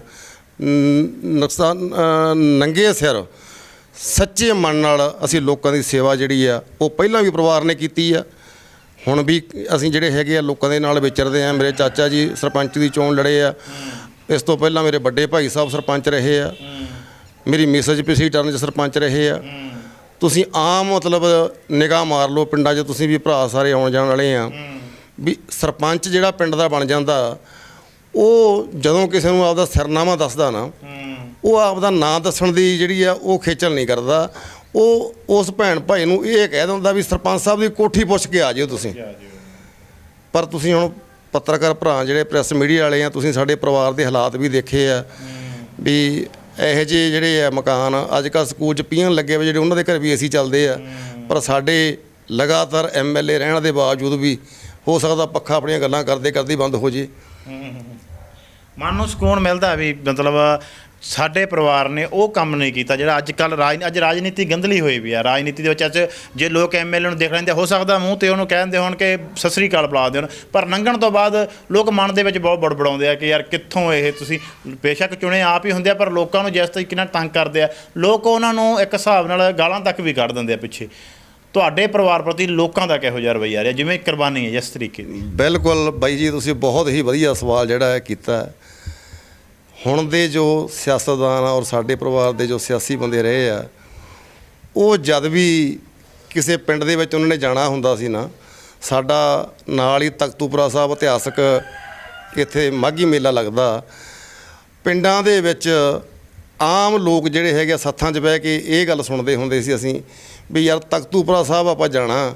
ਲੋਕ ਮੇਲਾ ਦੇਖਣ ਘੱਟ ਸਾਡੇ ਬਜ਼ੁਰਗਾਂ ਨੂੰ ਉੱਥੇ ਸਟੇਜ 'ਤੇ ਸੁਣਨ ਜ਼ਿਆਦਾ ਜਾਂਦੇ ਸੀ। ਹੁਣ ਦੇ ਜਿਹੜੇ ਸਿਆਸਤਦਾਨ ਆ, ਜਦੋਂ ਕਿਸੇ ਪਿੰਡ ਦੇ ਵਿੱਚ ਜਾਂਦੇ ਆ ਤਾਂ ਲੋਕ ਉਹਨਾਂ ਦਾ ਤੁਹਾਨੂੰ ਆਪ ਹੀ ਪਤਾ ਵੀ ਕਿਹੜੇ ਹਿਸਾਬ ਨਾਲ ਸਵਾਗਤ ਕਰਦੇ ਆ। ਸਾਡੇ ਪਰਿਵਾਰ ਦਾ ਜਦੋਂ ਪਤਾ ਲੱਗਦਾ ਸੀ ਕਿਤੇ ਵੀ ਅਜੈਬ ਸਿੰਘ ਰੌਂਤੇ ਨੇ ਅੱਜ ਫਲਾਣੀ ਸੱਥ 'ਚ ਬੋਲਣਾ, ਤਾਂ ਲੋਕ ਟਾਈਮ ਨਾਲ ਪੱਠੇ ਵੱਢ ਕੇ ਆ ਕੇ ਸੱਥ 'ਚ ਬਹਿ ਜਾਂਦੇ ਸੀ ਵੀ ਅਸੀਂ ਆਪਦੇ ਮਹਿਬੂਬ ਨੇਤਾ ਨੂੰ ਜਿਹੜਾ ਹੈਗਾ ਸੁਣ ਕੇ ਲੋਕਾਂ ਦੇ ਜੋ ਉਹਨਾਂ ਦੇ ਮਨ ਦੇ ਵਿੱਚ ਮਸਲੇ ਆ ਉਹ ਉਹਨਾਂ ਨਾਲ ਸਾਂਝੇ ਕਰਨੇ ਆ। ਰਹਿਣ ਸਹਿਣ ਕਿਹੋ ਜਿਹਾ ਸੀਗਾ? MLA ਹੋਵੇ, ਹੁਣ ਫਿਰ ਉਹੀ ਗੱਲਾਂ ਆ ਜਾਂਦੀਆਂ, MLA ਦਾ ਰਹਿਣ ਸਹਿਣ ਦਾ ਤਾਂ ਬੜਾ ਹੀ ਫਰਕ ਹੁੰਦਾ। ਪਹਿਲੀ ਗੱਲ ਤਾਂ ਅੱਜ ਕੱਲ੍ਹ ਤਾਂ ਥੋੜ੍ਹੇ ਤਾਂ ਅਸੀਂ ਘਰੇ ਆ ਗਏ, ਘਰ ਦੇ ਹਾਲਾਤ ਵੀ ਦੇਖ ਲਿਆ, ਉਹਨਾਂ ਦਾ ਪਹਿਲਾਂ ਕੁੱਤੇ ਹੁੰਦੇ ਆ, ਉਸ ਤੋਂ ਬਾਅਦ ਕੋਈ ਹੋਰ ਖੜੇ ਹੁੰਦੇ ਆ, ਉਸ ਤੋਂ ਬਾਅਦ ਤੀਜਾ ਟਰਮ ਆਉਂਦੇ ਆ ਤਾਂ ਉਦੋਂ ਨੂੰ ਕਹਿੰਦੇ ਆ ਕਿ ਬਾਈ ਜੀ ਘਰੇ ਹੈ ਨਹੀਂ। ਉਹਨਾਂ ਦਾ ਰਹਿਣ ਸਹਿਣ ਕਿਹੋ ਜਿਹਾ ਸੀ? ਉਹਨਾਂ ਦਾ ਰਹਿਣ ਸਹਿਣ ਤਾਂ ਬਾਈ ਜੀ ਇਹ ਸੀਗਾ, ਸਾਦੀ ਜ਼ਿੰਦਗੀ ਬਤੀਤ ਕਰਦੇ ਸੀ। ਅੱਜ ਕੱਲ੍ਹ ਦੇ ਸਿਆਸਤਦਾਨ ਮੈਂ ਦੇਖਿਆ ਵੀਡੀਓ ਬਣਾ ਕੇ ਆਪਦੇ ਮੋਬਾਈਲ 'ਤੇ ਆਪਦੀ ਕਾਰ 'ਚ ਬੈਠੇ ਜਾਂਦੇ ਹੁੰਦੇ ਆ, ਅਤੇ ਮੂਹਰੇ ਜਦੋਂ ਕੋਈ ਬੱਸ ਆਉਂਦੀ ਆ ਤਾਂ ਬੱਸ 'ਚ ਬਹਿ ਕੇ ਫੋਟੋ ਖਿਚਾ ਕੇ ਮੀਡੀਆ ਨੂੰ ਭੇਜ ਦਿੰਦੇ ਵੀ ਦੇਖੋ ਜੀ ਇੱਕ MLA ਜਿਹੜਾ ਬੱਸ ਸਫ਼ਰ ਕਰ ਰਿਹਾ। ਪਰ ਸਾਡੇ ਪਰਿਵਾਰ ਨੇ ਦੀਨਾ ਸਾਹਿਬ ਚੰਡੀਗੜ੍ਹ ਬੱਸ ਆ ਜਿਹੜੀ 1972 'ਚ ਜਦੋਂ ਮੇਰੇ ਦਾਦਾ ਜੀ ਪਹਿਲੀ ਵਾਰ MLA ਬਣੇ ਆ, ਉਹ ਪੰਜਾਬ ਰੋਡਵੇਜ਼ ਦੀ ਬੱਸ ਜਿਹੜੀ ਅੱਜ ਵੀ ਚੱਲਦੀ ਆ ਉਹ ਇੱਥੋਂ ਲਵਾਈ। ਉਸੇ ਬੱਸ 'ਚ ਬਹਿ ਕੇ ਮੇਰੇ ਦਾਦਾ ਜੀ ਚੰਡੀਗੜ੍ਹ ਜਾਇਆ ਕਰਦੇ ਸੀ, ਔਰ ਉਸੇ ਬੱਸ 'ਚ ਹੀ ਬਹਿ ਕੇ ਮੇਰੇ ਪਿਤਾ ਜੀ ਚੰਡੀਗੜ੍ਹ ਔਰ ਦਿੱਲੀ ਜਾਇਆ ਕਰਦੇ ਸੀ, ਜੋ ਸਰਕਾਰੀ ਕੰਮਾਂ ਦੀਆਂ ਮੀਟਿੰਗਾਂ ਦੇ ਸੰਬੰਧ ਵਿੱਚ ਜਾਣਾ ਪੈਂਦਾ। ਪਰ ਅੱਜ ਦੇ ਜਿਹੜੇ MLA ਆ, ਮੈਂ ਕਹਿਣਾ ਜੀ ਉਹਨਾਂ ਦੇ ਘਰੇ ਜਿਹੜੇ ਜੂਠੇ ਕੱਪ ਚੱਕਦੇ ਆ, ਬਹਾਦਰ ਕਿ ਉਹਨੇ ਰੱਖੇ ਹੁੰਦੇ ਜਿਨ੍ਹਾਂ ਦੇ, ਉਹਨਾਂ ਦੇ ਜਿਹੜੇ ਹੈਗੇ ਆ ਬਹਾਦਰ ਰੱਖੇ ਵੀ ਨੋਵਾ ਗੱਡੀਆਂ ਤੋਂ ਘੱਟ ਥੱਲੇ ਪੈਰ ਨਹੀਂ ਲਾਉਂਦੇ। ਪਰ ਸਾਡੇ ਪਰਿਵਾਰ ਕੋਲੇ ਅੱਜ ਵੀ ਨਾ ਕੋਈ ਨੋਵਾ ਗੱਡੀ ਆ, ਨਾ ਕੋਈ ਮਰੂਤੀ ਆ। ਮਰੂਤੀ ਵੀ 20-25 ਹਜ਼ਾਰ ਦੀ ਆ ਜਾਂਦੀ ਸਾਡੇ ਕੋਲ, ਤਾਂ ਉਹ ਵੀ ਲੈਣ ਦੀ ਪਹੁੰਚ ਨਹੀਂ ਹੈ। ਗੱਲ ਇਮਾਨਦਾਰੀ ਦੀ ਆ ਜਾਂਦੀ ਹੈ। ਹੁਣ ਆਪਾਂ ਇੱਕ ਗੱਲ ਕਰਦੇ ਹਾਂ ਕਿ ਉਹਨਾਂ ਨੇ MLA ਟਾਈਮ ਦੇ ਵਿੱਚ ਰਿਹਾ, ਉਹਨਾਂ ਨੇ ਸਾਦਾ ਜੀਵਨ ਬਤੀਤ ਕੀਤਾ। ਮੋਗਾ ਜ਼ਿਲ੍ਹਾ ਤੁਹਾਡਾ ਇਸ ਵਕਤ, ਜਦੋਂ ਤੁਹਾਡੇ ਦਾਦਾ ਜੀ ਸੀਗੇ ਉਹ ਤਾਂ ਜ਼ਿਲ੍ਹਾ ਨਹੀਂ ਸੀ, ਉਹ ਤਾਂ ਫਰੀਦਕੋਟ ਹੀ ਹੁੰਦਾ ਸੀਗਾ, ਫਿਰੋਜ਼ਪੁਰ ਸੀ। ਜਿਵੇਂ ਕਿ ਹਲਕੇ ਨੂੰ, ਜ਼ਿਲ੍ਹੇ ਨੂੰ ਕੀ ਪ੍ਰਾਪਤੀਆਂ ਉਹਨਾਂ ਦੀਆਂ, ਜਿਨ੍ਹਾਂ ਦੇ ਬਾਰੇ ਜਿਹੜੇ ਲੋਕਾਂ ਨੂੰ ਅਸੀਂ ਦੱਸਣਾ ਚਾਹੁੰਦੇ ਹਾਂ ਕਿ ਉਸ ਸਮੇਂ ਕੀ ਕੀ ਪ੍ਰਾਪਤੀਆਂ ਕਰਕੇ ਦਿੱਤੀਆਂ? ਪ੍ਰਾਪਤੀਆਂ ਤਾਂ ਬਾਈ ਜੀ ਇਹ ਆ ਵੀ ਮੇਰੇ ਪਿਤਾ ਜੀ ਔਰ ਮੇਰੇ ਦਾਦਾ ਜੀ ਜਦੋਂ 72 'ਚ MLA ਬਣੇ ਤਾਂ ਸਾਡੇ ਪਿੰਡਾਂ ਦੇ ਵਿੱਚ ਜਿਹੜੀਆਂ ਦਾਣਾ ਮੰਡੀਆਂ ਸੀ ਉਹਨਾਂ ਦੀ ਹਾਲਤ ਬਹੁਤ ਖਸਤਾ ਸੀ। ਕਈ ਪਿੰਡਾਂ ਦੇ ਵਿੱਚ ਤਾਂ ਦਾਣਾ ਮੰਡੀਆਂ ਹੈ ਹੀ ਨਹੀਂ ਸੀ। ਉਹ ਉਸ ਟਾਈਮ ਦੀਆਂ ਸਰਕਾਰਾਂ ਦੇ ਨਾਲ ਮੇਰੇ ਦਾਦਾ ਜੀ ਨੇ, ਪੂਜਨਿਕ ਦਾਦਾ ਜੀ ਸਵਰਗੀ ਕਾਮਰੇਡ ਸੱਘੜ ਸਿੰਘ ਨੇ, ਸਰਕਾਰ ਦੇ ਮਿਨਿਸਟਰਾਂ ਨਾਲ ਜਾਂ ਮੰਡੀ ਬੋਰਡ ਦੇ ਜਿਹੜੇ ਪੰਜਾਬ ਦੇ ਚੇਅਰਮੈਨ, ਚੀਫ ਮਿਨਿਸਟਰ ਨਾਲ ਬਹਿ ਕੇ ਡਿਸਕਸ਼ਨਾਂ ਕਰਕੇ, ਇਕੱਲੇ ਸਾਡੀ ਕਾਂਸਟੀਚੁਐਂਸੀ ਦੀਆਂ ਦਾਣਾ ਮੰਡੀਆਂ ਨਹੀਂ, ਮੈਂ ਜਿੱਥੋਂ ਤੱਕ ਮੇਰਾ ਮਤਲਬ ਹੈ, ਮੈਂ ਲੋਕਾਂ ਨੂੰ ਭਰਾਵਾਂ ਨੂੰ ਮਿਲਦਾ ਜੁਲਦਾ ਵੀ ਅੱਧੇ ਪੰਜਾਬ ਵਾਂਗੂ ਜਿੱਥੇ ਮਤਲਬ ਉਹਨਾਂ ਦੀ ਮੋਹਰ ਲੱਗਦੀ ਸੀ, ਤਾਂ ਜਿਹੜਾ ਬੋਰਡ ਸੀ, ਮੰਡੀ ਬੋਰਡ ਸੀ, ਉਹ ਕਹਿੰਦੇ ਸੀ ਵੀ ਇਹ ਵੀ ਸੱਘੜ ਸਿੰਘ MLA ਦੇ ਖਾਤੇ 'ਚ ਪਾ ਦਿਓ, ਇਹ ਉਹਦੇ ਰਿਸ਼ਤੇਦਾਰੀ ਦੀ ਮਸਲਾ, ਇੱਥੇ ਰਿਸ਼ਤੇਦਾਰੀ ਉਹਨਾਂ ਦੀ ਇਹ ਵੀ ਦਾਣਾ ਮੰਡੀ ਪੱਕੀ ਕਰ ਦਿਓ। ਜਿਵੇਂ ਕਿ ਚੱਕਰ ਦਾ ਏਰੀਆ ਹੋ ਗਿਆ, ਹੋਰ ਆਂਢ ਗੁਆਂਢ ਪਿੰਡਾਂ ਦੇ ਜਿਹੜੇ ਹੈਗੇ ਆ ਕਾਫੀ ਜਿਹੜੇ ਪਤਵੰਤੇ ਪੁਰਾਣੇ ਸੱਜਣ ਮਿਲਦੇ ਆ, ਉਹ ਦੱਸਦੇ ਆ ਵੀ ਤੁਹਾਡੇ ਦਾਦਾ ਜੀ ਨੇ ਸਾਡੀ ਦਾਣਾ ਮੰਡੀ ਪੱਕੀ ਕਰਾਈ ਸੀ। ਔਰ ਸੜਕਾਂ ਦੀ ਹਾਲਤ ਉਹਨਾਂ ਟਾਈਮਾਂ 'ਚ ਵੀ ਮਾੜੀ ਸੀ। ਜੋ ਲਿੰਕ ਸੜਕਾਂ ਬਣਾਈਆਂ ਉਹ ਸਾਰੀਆਂ ਹੀ ਮੇਰੇ ਦਾਦਾ ਜੀ ਨੇ ਉਸ ਟਾਈਮ ਗਿਆਨੀ ਜੈਲ ਸਿੰਘ ਦੀ ਸਰਕਾਰ 'ਚ, ਕਿਉਂਕਿ MLA ਚਾਹੇ ਕਾਮਰੇਡਾਂ ਦੇ ਸੀ, ਪਰ ਪੰਜਾਬ ਦੇ ਚੀਫ ਮਿਨਿਸਟਰ ਗਿਆਨੀ ਜੈਲ ਸਿੰਘ ਨਾਲ ਉਹਨਾਂ ਦੇ ਭਰਾਵੀਂ ਸੰਬੰਧ ਸਨ। ਉਹ ਸੈਂਟਰ ਦੇ ਵਿੱਚ ਹੋਮ ਮਿਨਿਸਟਰ ਵੀ ਬਣੇ ਗਿਆਨੀ ਜੈਲ ਸਿੰਘ, ਰਾਸ਼ਟਰਪਤੀ ਵੀ ਬਣੇ। ਔਰ ਅਸੀਂ ਦੇਖਦੇ ਰਹੇ ਹਾਂ, ਮੇਰੇ ਦਾਦਾ ਜੀ ਜਦ ਵੀ ਦਿੱਲੀ ਜਾਂਦੇ ਸੀ ਤਾਂ ਗਿਆਨੀ ਜੈਲ ਸਿੰਘ ਜੀ ਕੋਲ ਰਾਸ਼ਟਰਪਤੀ ਭਵਨ ਹੀ ਠਹਿਰਦੇ ਸੀ ਜਾ ਕੇ। ਔਰ ਨਾਲ ਮੈਂ ਤੁਹਾਨੂੰ ਇਹ ਵੀ ਬੇਨਤੀ ਕਰਦਾ ਵੀ ਹੁਣ ਦੇ ਜਿਹੜੇ ਅੱਜ ਕੱਲ੍ਹ ਦੇ ਸਿਆਸੀ ਬੰਦੇ ਆ, ਜਾਂ ਕੋਈ ਬੰਦਾ ਕਹਦੇ ਵੀ ਰਾਤੋਂ ਰਾਤ ਉਹ ਵਜ਼ੀਰ ਬਣਨੀ ਚਾਹੁੰਦਾ ਵੀ ਮੈਂ ਵੀ ਚੇਅਰਮੈਨ ਹੋਵਾਂ ਕਿਸੇ ਨਾ ਕਿਸੇ ਬੋਰਡ ਦਾ, ਪਰ ਉਹ ਬੰਦੇ ਰਾਸ਼ਟਰਪਤੀ ਤੱਕ ਪਹੁੰਚ ਰੱਖਣ ਦੇ ਬਾਵਜੂਦ ਵੀ ਉਹਨਾਂ ਨੇ ਕਦੇ ਮਾਣ ਔਰ ਹੰਕਾਰ ਨਹੀਂ ਕੀਤਾ। ਸਦਾ ਸਾਦੀ ਜ਼ਿੰਦਗੀ ਜਿਹੜੀ ਆ ਉਹਨੂੰ ਤਰਜੀਹ ਦਿੱਤੀ ਆ। ਕਦੇ ਮਹਿੰਗੀਆਂ ਗੱਡੀਆਂ 'ਚ ਬਹਿਣ ਦਾ ਸੁਪਨਾ ਨਹੀਂ ਦੇਖਿਆ ਉਹਨਾਂ ਨੇ, ਕਦੇ ਉਹਨਾਂ ਨੇ ਮਹਿੰਗਾ ਕੱਪੜਾ ਪਾ ਕੇ ਨਹੀਂ ਵੀ ਜਿਹੜਾ ਹੈਗਾ ਅਸੀਂ ਲੋਕਾਂ ਦੇ ਵਿੱਚ ਜਾਈਏ। ਸਾਡੇ ਸੁਣ 'ਚ ਇੱਕ ਹੋਰ ਵੀ ਗੱਲ ਆਈ ਹੈ ਕਿ ਜਦੋਂ ਮੋਗਾ ਜ਼ਿਲ੍ਹਾ ਬਣਿਆ ਉਹਦੇ ਵਿੱਚ ਵੀ ਜਿਹੜਾ ਬੜੀ ਵੱਡਾ ਅਸੀਂ ਸੁਣਨ ਆਇਆ ਕਿ ਯੋਗਦਾਨ ਹੈ ਤੁਹਾਡੇ ਪਰਿਵਾਰ ਦਾ। ਮੋਗਾ ਜ਼ਿਲ੍ਹਾ ਜਦੋਂ ਸਰਦਾਰ ਬੇਅੰਤ ਸਿੰਘ ਜੀ ਜਿਹੜੇ ਸੀਗੇ ਸਾਡੇ ਪੰਜਾਬ ਦੇ ਚੀਫ ਮਿਨਿਸਟਰ 1992 'ਚ ਬਣੇ, ਉਸ ਟਾਈਮ ਮੇਰੇ ਪਿਤਾ ਜੀ ਨੇ ਪੰਜਾਬ ਦੀ ਵਿਧਾਨ ਸਭਾ ਦੇ ਵਿੱਚ ਮਤਾ ਲੈ ਕੇ ਆਂਦਾ ਔਰ ਉੱਥੇ ਵਧੀਆ ਢੰਗ ਨਾਲ ਜਿਹੜਾ ਹੈਗਾ ਉਹਦੀ ਆਵਾਜ਼ ਉਠਾਈ ਵੀ ਸਾਡੇ ਲੋਕਾਂ ਦੇ ਨਾਲ ਜਿਹੜਾ ਹੈਗਾ ਵਿਤਕਰਾ ਹੋ ਰਿਹਾ। ਪਹਿਲਾਂ ਸਾਡੇ ਲੋਕ ਫਿਰੋਜ਼ਪੁਰ ਜਾਂਦੇ ਸੀ, ਫਿਰੋਜ਼ਪੁਰ ਤੋਂ ਬਾਅਦ ਫਰੀਦਕੋਟ ਜ਼ਿਲ੍ਹਾ ਬਣਾਤਾ, ਫਰੀਦਕੋਟ ਤੋਂ ਬਾਅਦ ਸਾਡਾ ਵੀ ਮੰਗ ਆ ਜਿਹੜੀ ਸਾਡੀ ਉਹ ਮੋਗਾ ਜ਼ਿਲ੍ਹਾ ਬਣਾਇਆ ਜਾਵੇ। ਫਿਰ ਸਰਦਾਰ ਬੇਅੰਤ ਸਿੰਘ ਜੀ ਮੁੱਖ ਮੰਤਰੀ ਪੰਜਾਬ ਨੇ ਪੰਜਾਬ ਦੀ ਅਸੈਂਬਲੀ ਦੇ ਵਿੱਚ ਮੋਗਾ ਜ਼ਿਲ੍ਹਾ ਦਾ ਐਲਾਨ ਕੀਤਾ। ਉਸ ਦਾ ਐਲਾਨ ਹੋਣ ਤੋਂ ਬਾਅਦ ਦੇ ਵਿੱਚ ਸਰਦਾਰ ਹਰਚਰਨ ਸਿੰਘ ਜੀ ਬਰਾੜ ਮੁੱਖ ਮੰਤਰੀ ਪੰਜਾਬ ਬਣੇ। ਉਹਨਾਂ ਨੇ ਮੁਕਤਸਰ ਸਾਹਿਬ ਜ਼ਿਲ੍ਹੇ ਦਾ ਐਲਾਨ ਜਦੋਂ ਉੱਥੇ ਕੀਤਾ ਤਾਂ ਮੇਰੇ ਪਿਤਾ ਜੀ ਨੇ ਉਸ ਟਾਈਮ ਉਹਨਾਂ ਤੋਂ ਮੈਕ ਫੜ ਕੇ ਕਿਹਾ ਕਿ CM ਸਾਹਿਬ ਪਹਿਲਾਂ ਮੋਗੇ ਜ਼ਿਲ੍ਹੇ ਦਾ ਰਸਮੀ ਉਦਘਾਟਨ ਕਰੋ, ਮੁਕਤਸਰ ਸਾਹਿਬ ਦਾ ਵੀ ਤੁਸੀਂ ਜੀ ਸਦਕੇ ਕਰੋ, ਮੈਨੂੰ ਕੋਈ ਇਤਰਾਜ਼ ਨਹੀਂ। ਮੋਗਾ ਜ਼ਿਲ੍ਹਾ ਅੱਜ ਵੀ ਔਨ ਰਿਕਾਰਡ ਆ ਵੀ ਜੇ ਮੋਗਾ ਜ਼ਿਲ੍ਹਾ ਬਣਿਆ ਤਾਂ ਅਜੈਬ ਸਿੰਘ ਰੌਂਤੀ ਦੀ ਬਦੌਲਤ ਬਣਿਆ। ਔਰ ਨਾਲ ਦੀ ਨਾਲ ਮੈਂ ਤੁਹਾਨੂੰ ਇੱਕ ਇਹ ਵੀ ਬੇਨਤੀ ਕਰਦਾ ਵੀ ਅਜੈਬ ਸਿੰਘ ਰੌਂਤਾ ਇਕੱਲੇ ਨਿਹਾਲ ਸਿੰਘ ਵਾਲਾ ਕਾਂਸਟੀਚੁਐਂਸੀ ਦਾ MLA ਨਹੀਂ ਸੀ, ਉਹ ਇੱਥੋਂ ਚੱਲ ਕੇ ਨਥਾਣੇ ਤੱਕ ਔਰ ਮਲੋੜ ਤੱਕ ਦੇ ਕੰਮ ਕਰਦਾ ਸੀ। ਆਲ ਪੰਜਾਬ 'ਚ ਘੁਕਣ ਵਾਲਾ MLA ਸੀ ਉਹ। ਹੁਣ ਵਾਲੇ MLA ਆ ਜਿਹੜੇ, ਮਾਫ਼ ਕਰਨਾ ਮੈਂ ਪਾਰਟੀਬਾਜ਼ੀ 'ਚ ਨਹੀਂ ਪੈਣਾ ਚਾਹੁੰਦਾ ਵੀ ਆਹ ਪਾਰਟੀ ਦਾ MLA ਜੀ ਜਾਂ ਉਹ ਪਾਰਟੀ ਦਾ। ਹੁਣ ਵਾਲੇ MLA ਨੂੰ ਤਾਂ ਆਪਦੇ ਜਿਹੜੇ ਹਲਕੇ ਆ ਜਾਂ ਕਾਂਸਟੀਚੁਐਂਸੀ ਦੇ ਪਿੰਡਾਂ ਦਾ ਨਹੀਂ ਪਤਾ ਵੀ ਕਿਹੜੇ ਪਿੰਡ ਦੇ ਵਿੱਚ ਕੀ ਡਿਮਾਂਡ ਆ ਜਿਹੜੀ ਚਾਹੀਦੀ ਆ ਲੋਕਾਂ ਨੂੰ। ਪਰ ਸਾਡੇ ਜਿਹੜੇ ਮੇਰੇ ਪਿਤਾ ਜੀ ਦੇ ਨਾਲ ਅਸੀਂ ਲਗਾਤਾਰ ਲੋਕਾਂ ਨਾਲ ਵਿਚਰਦੇ ਰਹੇ ਹਾਂ। ਮੇਰੇ ਪਿਤਾ ਜੀ ਨੇ ਐਸੀ ਧਰਮਸ਼ਾਲਾ ਜਿਹੜੀਆਂ ਮਜ਼੍ਹਬੀ ਸਿੱਖਾਂ ਰਮਦਾਸੀਆਂ ਦੀਆਂ ਬੌਰੀਆਂ ਸਿੱਖਾਂ ਦੀਆਂ ਉਹ ਸਰਕਾਰਾਂ ਤੋਂ ਗਰੰਟਾਂ ਲਿਆ ਕੇ ਦਿੱਤੀਆਂ ਉਹਨਾਂ ਨੂੰ। ਔਰ ਜਿਹੜਾ ਹੈਗਾ ਸਮੇਂ 'ਤੇ ਆਲ ਪੰਜਾਬ ਦੇ ਜਿਹੜੇ ਮੁੱਦੇ ਆ, ਚਾਹੇ ਮਜ਼ਦੂਰਾਂ ਦੇ ਚਾਹੇ ਮੁਲਾਜ਼ਮ ਵਰਗ ਦੇ, ਉਹ ਪੰਜਾਬ ਦੀ ਅਸੈਂਬਲੀ ਦੇ ਵਿੱਚ ਬੜੇ ਸੁਚੱਜੇ ਢੰਗ ਨਾਲ ਜਿਹੜਾ ਉਹਨਾਂ ਨੇ ਉਠਾਏ ਆ। ਕਾਮਰੇਡਾਂ ਦੀ ਚੜਾਈ ਰਹੀ ਆਪ ਦੇ ਸਮੇਂ ਦੇ ਵਿੱਚ, ਕਹਿੰਦੇ ਸਰਕਾਰਾਂ ਵੀ ਬੜੀਆਂ ਕਾਮਰੇਡਾਂ ਤੋਂ ਬਿਨਾਂ ਨਹੀਂ ਬਣਦੀਆਂ ਸੀ। ਜਿਹੜੇ ਕੇਂਦਰ ਦੇ ਜਿਹੜੇ ਅਸੀਂ ਗੱਲ ਕਰੀਏ ਜਾਂ ਵੱਡੇ ਲੀਡਰਾਂ ਦੀ ਗੱਲ ਕਰੀਏ, ਉਹਨਾਂ ਨਾਲ ਕਿਹੋ ਜਿਹੇ ਸਬੰਧ ਸੀ ਤੁਹਾਡੇ? ਜੋ ਭਾਰਤੀ ਕਮਿਊਨਿਸਟ ਪਾਰਟੀ ਦੇ ਨਾਲ ਸਾਡਾ ਪਹਿਲਾਂ ਤੋਂ ਹੀ ਜਿਹੜਾ ਹੈਗਾ ਅਸੀਂ ਕਾਮਰੇਡ ਪਰਿਵਾਰ ਆ। ਸੈਂਟਰ ਦੇ ਲੀਡਰ ਜਿਵੇਂ ਕਿ ਕਾਮਰੇਡ ਹਕਨ ਸਰਜੀਤ ਹੋ ਗਿਆ, ਕਾਮਰੇਡ AB ਵਰਧਨ ਹੋ ਗਿਆ, ਇੰਦਰਜੀਤ ਗੁਪਤਾ ਹੋ ਗਿਆ, ਚਤਰਨ ਮਿਸ਼ਰਾ ਹੋ ਗਿਆ ਜਿਹੜੇ ਖੇਤੀਬਾੜੀ ਮੰਤਰੀ ਰਹੇ ਆ ਸੈਂਟਰ ਦੇ, ਜੋਤੀ ਬਾਸੂ ਜੀ ਹੋ ਗਏ। ਸਾਡੇ ਪਰਿਵਾਰ ਦੇ ਮੇਰੇ ਪੂਜਨਿਕ ਦਾਦਾ ਜੀ ਦੇ ਜਿਹੜੇ ਆ ਬਾਹਰਲੀਆਂ ਸਟੇਟਾਂ ਜਿਵੇਂ ਕਿ ਪੱਛਮੀ ਬੰਗਾਲ ਦੇ ਵਿੱਚ ਜੋਤੀ ਬਾਸੂ ਲਗਾਤਾਰ ਮੁੱਖ ਮੰਤਰੀ ਰਹੇ ਆ, ਉਹਨਾਂ ਮੁੱਖ ਮੰਤਰੀਆਂ ਦੇ ਨਾਲ ਵੀ ਸਾਡੇ ਬਹੁਤ ਵਧੀਆ ਨੇੜਲੇ ਸੰਬੰਧ ਰਹੇ ਆ। ਔਰ ਸੈਂਟਰ ਦੇ ਵਿੱਚ ਜਿੰਨੇ ਵੀ ਕਾਮਰੇਡ, ਜਿਵੇਂ ਆਪਾਂ ਕਹਿ ਦਈਏ ਵੀ ਸੈਂਟਰ ਦੀ ਸਰਕਾਰ ਆ ਜਿਹੜੀ ਚਾਹੇ ਕਿਸੇ ਪਾਰਟੀ ਦੀ ਚੱਲਦੀ ਸੀ, ਕਾਮਰੇਡ ਹਰਕਨ ਸਰਜੀਤ ਉਹਨੂੰ ਚਲਾਉਂਦਾ ਸੀ। ਔਰ ਸਾਡੇ ਹਰਕਨ ਸਰਜੀਤ ਦੇ ਨਾਲ ਮੇਰੇ ਪੂਜਨਿਕ ਦਾਦਾ ਜੀ ਕਾਮਰੇਡ ਸੱਗੜ ਸਿੰਘ ਦੇ ਔਰ ਮੇਰੇ ਪਿਤਾ ਜੀ ਦੇ ਪਰਿਵਾਰਕ ਸੰਬੰਧ ਸਨ। ਦੂਜੀਆਂ ਪਾਰਟੀਆਂ ਦੇ ਲੀਡਰ ਉਹਨਾਂ ਨੂੰ ਕਿਵੇਂ ਦੇਖਦੇ ਸੀ ਉਸ ਸਮੇਂ ਦੇ ਵਿੱਚ, ਤੁਹਾਡੇ ਦਾਦਾ ਜੀ ਨੂੰ ਤੇ ਪਿਤਾ ਜੀ ਨੂੰ? ਬਾਕੀ ਪਾਰਟੀਆਂ ਦੇ ਜਿਵੇਂ ਲੀਡਰਾਂ ਦੀ ਉਹਨਾਂ 'ਚ, ਕਿਉਂਕਿ ਬੇਸ਼ੱਕ ਬੰਦੇ ਦੀ ਪਾਰਟੀ ਵੱਖੋ ਵੱਖ ਹੋਵੇ ਪਰ ਜਿਨ੍ਹਾਂ 'ਚ ਕੁਆਲਿਟੀ ਹੁੰਦੀ ਆ ਉਹਨਾਂ ਨੂੰ ਦੂਜੇ ਵੀ ਕਦਰ ਕਰਦੇ ਹੁੰਦੇ ਉਹਨਾਂ 'ਚ। ਇਹ ਬਿਲਕੁਲ ਵਧੀਆ ਸਵਾਲ ਕੀਤਾ ਤੁਸੀਂ। ਅੱਜ ਦੇ ਜੋ ਹੁਣ ਦੀ ਸਿਆਸਤ ਆ ਬਾਈ ਜੀ, ਉਸ ਸਿਆਸਤ ਦੇ ਵਿੱਚ ਇੱਕ ਦੂਜੇ ਦਾ ਝੱਗਾ ਪਾੜਨ ਦੀਆਂ ਗੱਲਾਂ ਵੀ ਹੋ ਰਹੀਆਂ, ਪਰ ਅਸੀਂ ਮਾਣ ਔਰ ਫਕਰ ਨਾਲ ਕਹਿ ਸਕਦੇ ਹਾਂ ਵੀ ਸਾਨੂੰ ਇਮਾਨਦਾਰੀ ਔਰ ਸੱਚਾਈ ਨੇ ਐਡੀ ਜ਼ਿਆਦਾ ਜੁਰਤ ਔਰ ਤਾਕਤ ਬਖਸ਼ੀ ਆ। ਸਾਡੇ ਪਰਿਵਾਰ ਦੇ ਆਪੋਜੀਸ਼ਨ 'ਚ ਅੱਜ ਤੱਕ ਵੀ ਕਿਸੇ ਸਿਆਸੀ ਲੀਡਰ ਨੇ ਰੌਂਤੇ ਦੀ ਸੱਥ 'ਚ ਆ ਕੇ ਸਾਨੂੰ ਮਾੜਾ ਔਰ ਗਲਤ ਕਹਿਣ ਦੀ ਜਿਹੜੀ ਹੈ ਜੁਰਤ ਨਹੀਂ ਕੀਤੀ।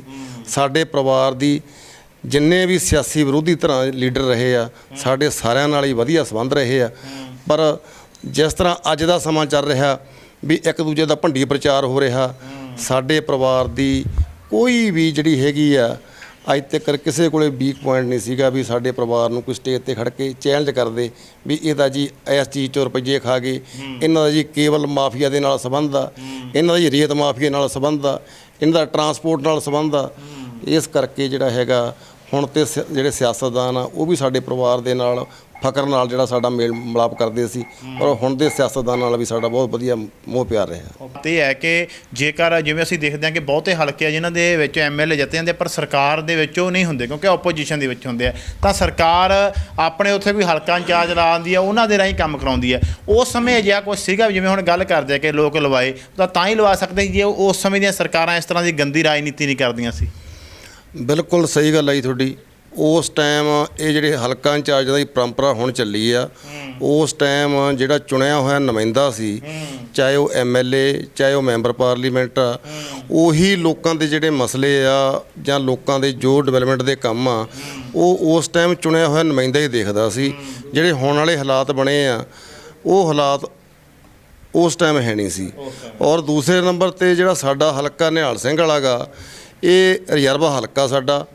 ਇਸ ਹਲਕੇ ਦੀ ਮੁੱਢ ਤੋਂ ਹੀ ਬਦਨਸੀਬੀ ਜਿਹੜੀ ਹੈਗੀ ਆ, ਮੈਂ ਕਹੂੰਗਾ ਇਹ ਰਹੀ ਆ ਵੀ ਜਦੋਂ ਵੀ ਇੱਥੇ ਐਮਐਲਏ ਚੁਣਿਆ ਜਾਂਦਾ ਤਾਂ ਐਮਐਲਏ ਵਿਰੋਧੀ ਧਿਰ ਦੇ ਚੁਣਿਆ ਜਾਂਦਾ, ਸਰਕਾਰ ਦੀ ਧਿਰ ਦਾ ਐਮਐਲਏ ਇੱਥੇ ਬਹੁਤ ਘੱਟ ਚੁਣਿਆ ਗਿਆ।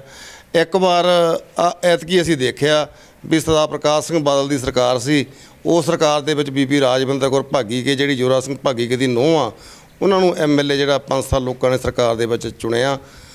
ਪਰ ਕੰਮ ਆ ਜਿਹੜੇ ਉਹ ਤੁਹਾਨੂੰ ਦਿਸੀ ਜਾਂਦੇ ਪਿੰਡਾਂ ਦੇ ਵਿੱਚ ਵੀ ਸਮੇਂ-ਸਮੇਂ ਤੇ ਜਿਹੜੇ ਕੰਮ ਲੋਕਾਂ ਨੂੰ ਹੋਣੇ ਚਾਹੀਦੇ ਸੀਗੇ ਉਹ ਡਿਵੈਲਪਮੈਂਟ ਦੇ ਕੰਮ ਜਿਹੜੇ ਹਲਕੇ ਦੇ ਨਹੀਂ ਹੋਏ। ਹੁਣ ਤੁਹਾਡੇ ਯਾਨੀ ਪਰਿਵਾਰ ਦਾ ਸਿਆਸੀ ਭਵਿੱਖ ਜੇ ਲਾਉਣਾ ਹੋਵੇ ਕੀ ਹੈ, ਕਿੱਧਰ ਨੂੰ ਤੁਸੀਂ ਹੁਣ ਮਤਲਬ ਅੱਗੇ ਕੋਈ ਰਣਨੀਤੀ ਹੈ ਅੱਗੇ ਜਿਹੜੇ ਸਿਆਸਤ ਵਿੱਚ ਆਉਣ ਦੀ, ਕੁੱਦਣ ਦੀ, ਕੋਈ ਚੋਣ ਲੜਨ ਦੀ?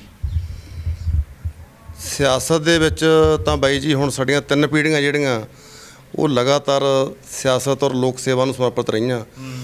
ਹੁਣ ਵੀ ਜੇ ਭੈਣ ਭਾਈ ਆ ਜਿਹੜੇ ਸਾਡੇ ਉਹ ਜੇ ਚਾਹਣਗੇ ਤਾਂ ਸਿਆਸਤ ਤੋਂ ਅਸੀਂ ਦੂਰ ਵੀ ਨਹੀਂ ਹੈ ਕੋਈ, ਪਰ ਨਾਲ ਇਹੀ ਬੇਨਤੀ ਜ਼ਰੂਰ ਕਰਾਂਗੇ ਕਿ ਬਗੈਰ ਭੇਦਭਾਵ ਔਰ ਜਿਹੜਾ ਹੈਗਾ ਸਿਆਸੀ ਜਿਹੜੇ ਜਿਵੇਂ ਹੁਣ ਦਖਲਅੰਦਾਜ਼ੀਆਂ ਜ਼ਿਆਦਾ ਹੁੰਦੀਆਂ, ਪਾਰਟੀਬਾਜ਼ੀਆਂ ਦੀਆਂ ਗੱਲਾਂ ਕਰ ਲਓ, ਚਾਹੇ ਸਾਡੇ ਪਰਿਵਾਰ ਨੇ ਪਹਿਲਾਂ ਵੀ ਪਾਰਟੀਬਾਜ਼ੀ ਤੋਂ ਉੱਪਰ ਉੱਠ ਕੇ ਲੋਕਾਂ 'ਚ ਵਿਚਰਨ ਦੀ ਸੋਚ ਰੱਖੀ ਆ। ਹੁਣ ਵੀ ਸਾਡੇ ਪਰਿਵਾਰ ਦੀ ਜਿਹੜੀ ਉਹ ਇਹੀ ਸੋਚ ਜਿਹੜੀ ਹੈਗੀ ਆ ਅੱਜ ਰਹੂਗੀ ਵੀ ਜੇਕਰ ਸਾਨੂੰ ਭੈਣ ਭਰਾ ਜਿਹੜੇ ਸਾਡੇ ਉਹ ਸਾਨੂੰ ਦੂਹਰੀਵਾਰ ਸਿਆਸਤ ਦੇ ਰਸਤੇ ਤੋਰਦੇ ਆ ਤਾਂ ਅਸੀਂ ਲੋਕਾਂ ਦੇ ਨਾਲ ਬਿਲਕੁਲ ਜਿੱਦਾਂ ਮੈਂ ਕਹਿ ਦਈਏ ਖਰੇ ਉਤਰਨ ਦੀ ਆਪਦੇ ਪਰਿਵਾਰ ਵੱਲੋਂ ਪੂਰੀ ਕੋਸ਼ਿਸ਼ ਕਰਾਂਗੇ। ਪੂਰੀ ਕੋਸ਼ਿਸ਼ ਕੀਤੀ ਹੈ। ਇਮਾਨਦਾਰ ਬੰਦਿਆਂ ਦਾ ਸਿਆਸਤ ਵਿੱਚ ਆਉਣਾ ਬਹੁਤ ਜ਼ਰੂਰੀ ਹੈ ਕਿਉਂਕਿ ਸਿਆਸਤ ਹੁਣ ਇਮਾਨਦਾਰਾਂ ਦੀ ਰਹੀ ਨਹੀਂ ਹੈ ਅਸਲ, ਤਾਂ ਇਸ ਕਰਕੇ ਤੁਹਾਡੇ ਵਰਗੇ ਬੰਦਿਆਂ ਨੂੰ ਜਿਹੜੀ ਆ ਉਹ ਆਉਣਾ ਪੈਣਾ ਹੈ ਇਸ ਕੰਮ ਦੇ ਵਿੱਚ। ਨਹੀਂ ਜੀ, ਸਿਆਸਤ ਤਾਂ ਜੇ ਆਪਾਂ ਦੇਖਿਆ ਜਾਵੇ ਤਾਂ ਮੈਂ ਨਹੀਂ ਇਹ ਗੱਲ ਕਹਿੰਦਾ ਵੀ ਇਮਾਨਦਾਰ ਬੰਦਿਆਂ ਦੀ ਸਿਆਸਤ ਨਹੀਂ ਰਹੀ। ਮੈਂ ਜੇ ਅੱਜ ਗੱਲ ਕਰਾਂ ਤਾਂ ਕਈ ਵਾਰ ਪਿੰਡਾਂ ਦੇ ਵਿੱਚ ਆਮ ਜਦੋਂ ਇਕੱਠੇ ਕਿਤੇ ਹੁੰਦੇ ਆ ਬੰਦੇ ਤਾਂ ਆਮ ਕਹਿ ਦਿੰਦੇ ਆ ਵੀ ਯਾਰ ਤੁਹਾਡੇ ਫਾਦਰ ਸਾਹਿਬ ਔਰ ਤੁਹਾਡੇ ਦਾਦਾ ਜੀ ਨੇ ਤੁਹਾਨੂੰ ਕੀ ਬਣਾ ਕੇ ਦਿੱਤਾ। ਪਰ ਮੈਂ ਜਿੱਥੋਂ ਤੱਕ ਮੇਰਾ ਦਿਮਾਗ ਕੰਮ ਕਰਦਾ, ਜੋ ਚੀਜ਼ ਸਾਨੂੰ ਸਾਡੇ ਬਜ਼ੁਰਗ ਬਣਾ ਕੇ ਦੇ ਕੇ ਗਏ ਆ, ਮੈਂ ਚਾਹੁੰਦਾ ਵੀ ਹੋਰ ਕਿਸੇ ਦਾ ਮਾਂ-ਬਾਪ ਨਹੀਂ ਬਣਾ ਕੇ ਦੇ ਸਕਦਾ। ਅੱਜ ਵੀ ਅਸੀਂ ਕਿਸੇ ਸਰਕਾਰੀ ਥਾਣੇ ਦਰਬਾਰੇ ਜੇ ਜਾਂਦੇ ਆ ਤਾਂ ਸਾਨੂੰ ਜਿਹੜੇ ਪੁਲਿਸ ਅਫਸਰ ਆ ਜਾਂ ਉਹ ਡੀਸੀ ਦਫ਼ਤਰ ਕਹਿ ਲਈਏ, ਸਾਨੂੰ ਉਹਨਾਂ ਦੇ ਨਾਂ ਨਾਲ ਦਫ਼ਤਰਾਂ ਦੇ ਵਿੱਚ ਬਹੁਤ ਹੀ ਮਾਣ ਸਤਿਕਾਰ ਮਿਲਦਾ। ਔਰ ਅੱਜ ਵੀ ਜਿਹੜਾ ਹੈਗਾ ਲੋਕ ਸਾਨੂੰ ਉਹਨਾਂ ਜਿੰਨਾ ਹੀ ਸਾਨੂੰ ਪਿਆਰ ਸਤਿਕਾਰ ਦਿੰਦੇ ਆ। ਇਸੇ ਕਰਕੇ ਹੀ ਪਿੰਡ ਰੌਂਤਾ ਦੇ ਜਿਹੜੇ ਹੈਗੇ ਮੇਰੇ ਵੱਡੇ ਭਾਈ ਸਾਹਿਬ ਕੁਲਦੀਪ ਸਿੰਘ 1996 ਸਰਪੰਚ ਚੁਣੇ ਗਏ ਆ। 21 ਸਾਲ ਦੀ ਉਮਰ 'ਚ ਉਹ ਸਰਪੰਚ ਚੁਣੇ ਗਏ ਸੀ ਔਰ 700 ਵੋਟ 'ਤੇ ਸਰਪੰਚ ਜਿੱਤੇ। ਪਿਛਲੀ ਟਰਮ ਦੇ ਵਿੱਚ ਸਾਡੇ ਨਗਰ ਨੇ ਮੇਰੀ ਮਿਸਜ ਨੂੰ ਸਰਪੰਚ ਚੁਣਿਆ, ਜਿਹੜੀ 900 ਤੋਂ ਉੱਪਰ ਵੋਟ 'ਤੇ ਸਰਪੰਚ ਜਿੱਤੀ ਆ।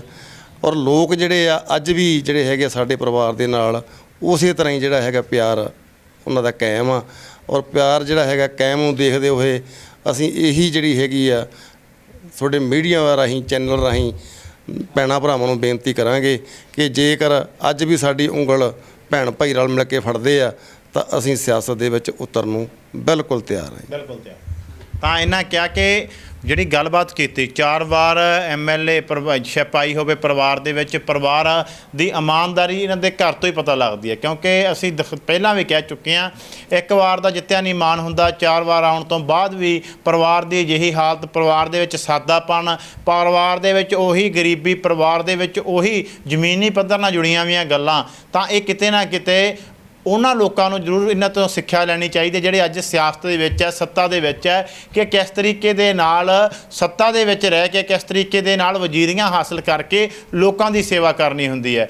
ਅਜਿਹਾ ਸਾਦਾਪਣ, ਅਜਿਹੀ ਜਿਹੜੀ ਅਸੀਂ ਕਿ ਹਲੀਮੀ, ਅਜਿਹਾ ਵਧੀਆਪਣ ਅਸੀਂ ਪਹਿਲੀ ਵਾਰ ਦੇਖਿਆ ਕਿ ਕਿਸੇ ਐਮਐਲਏ ਦੇ ਘਰ ਦੇ ਵਿੱਚ ਹੋਵੇ। ਅਜਿਹਾ ਘਰ ਵੀ ਅਸੀਂ ਪਹਿਲੀ ਵਾਰ ਦੇਖਿਆ, ਐਮਐਲਏ ਦੇ ਘਰ ਬਥੇਰੇ ਦੇਖੇ ਆ, ਪਰ ਉਹਨਾਂ ਦੇ ਘਰ ਅਸੀਂ ਦੇਖਦੇ ਹਾਂ ਕਿ ਆਲੀਸ਼ਾਨ ਹੁੰਦੇ ਆ। ਇੱਕ ਵਾਰ ਜਿੱਤਣ ਤੋਂ ਬਾਅਦ ਹੀ ਚੰਡੀਗੜ੍ਹ ਦੇ ਮਹਿੰਗੇ ਸੈਕਟਰਾਂ ਦੇ ਵਿੱਚ ਵੱਡੀਆਂ ਕੋਠੀਆਂ ਲੈ ਲਈਆਂ ਜਾਂਦੀਆਂ, ਪਰ ਜਿਹੜਾ ਇਹ ਪਰਿਵਾਰ ਹੈ, ਇਹ ਪਰਿਵਾਰ ਕਹਿ ਰਿਹਾ ਕਿ ਸਾਨੂੰ ਮਾਣ ਹੈ ਕਿ ਸਾਡੇ ਦਾਦਾ ਜੀ ਜਿਹੜੇ ਆ ਉਹਨਾਂ ਨੇ ਇਮਾਨਦਾਰੀ ਨਾਲ ਆਪਣੀ ਐਮਐਲਏਸ਼ਿਪ ਕੀਤੀ, ਸਾਡੇ ਪਿਤਾ ਜੀ ਨੇ ਇਮਾਨਦਾਰੀ ਨਾਲ ਐਮਐਲਏਸ਼ਿਪ ਕੀਤੀ, ਵਜ਼ੀਰੀਆਂ ਨੂੰ ਠੋਕਰਾਂ ਮਾਰੀਆਂ, ਤਾਂ ਉਸੇ ਦੇ ਬਰਕਰਾਰ ਅੱਜ ਮਾਣ ਵੀ ਮਹਿਸੂਸ ਕਰ ਰਿਹਾ ਕਿ ਜੇ ਸਾਡਾ ਪਰਿਵਾਰ, ਸਾਡੇ ਦਾਦਾ ਜੀ, ਸਾਡੇ ਪਿਤਾ ਜੀ ਨੇ ਚੰਗਾ ਕਰਕੇ ਦਿਖਾਇਆ ਤਾਂ ਸਾਨੂੰ ਅੱਜ ਲੋਕ ਸਨਮਾਨ ਦੀ ਨਜ਼ਰ ਨਾਲ ਦੇਖਦੇ ਆ। ਕੈਮਰਾ ਪਰਸਨ ਹਿਮਤਾਜ ਢੱਲਾ ਦੇ ਨਾਲ ਮਨਿੰਦਰਜੀਤ ਸਿੱਧੂ, ਲੋਕਵਾਈ ਟੀਵੀ, ਰੌਂਤਾ।